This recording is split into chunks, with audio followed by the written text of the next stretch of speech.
For years, Trump made a sport of insulting America's closest allies. He called NATO members delinquents, questioned whether the US should even defend them if attacked, and treated decades old partnerships like bad business deals. He mocked Germany, belittled France, and strong armed Canada. His message was clear: America doesn't need allies. Then came Iran. Trump launched military strikes against Iran, citing an imminent threat to the United States. But that justification quickly fell apart from the inside. Joe Kent, the director of the U.S. National Counterterrorism Center, Trump's own appointee, resigned, saying he cannot, in good conscience, support the war. Kent stated plainly that Iran posed no imminent threat to the United States and that the war was started due to pressure from Israel and its lobby.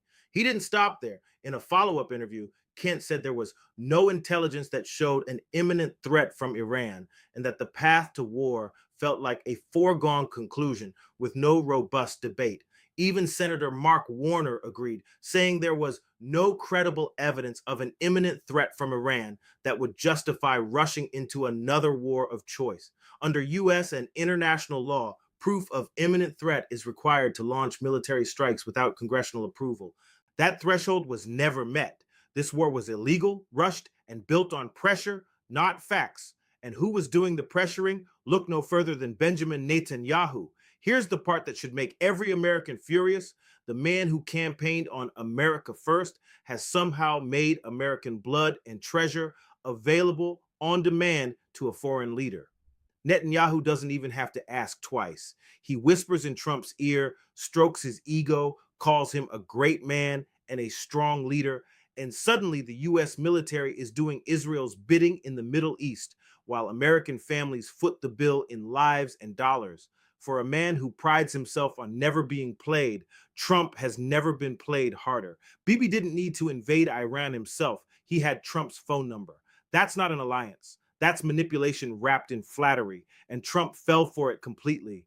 And when the reality of fighting alone set in, the calls went out to the same NATO allies Trump spent years humiliating. We need your help. Here's the problem with burning bridges.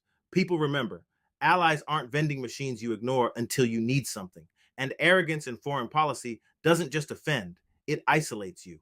In a crisis, isolation isn't a negotiating position, it's a liability. But beyond the politics, there's something simpler at play. Decency matters. A decent human being doesn't mock the people standing beside them, doesn't humiliate partners who sacrificed alongside American soldiers, and doesn't treat loyalty as a one-way street. Decency means understanding that how you treat people when you don't need them says everything about your character. By that measure, Trump has failed, not just as a statesman, but as a human being. American strength has never come from America alone. It comes from the alliances we maintain through mutual respect, not demands. And it starts with leaders who actually know how to treat people and are smart enough to know when they're being used.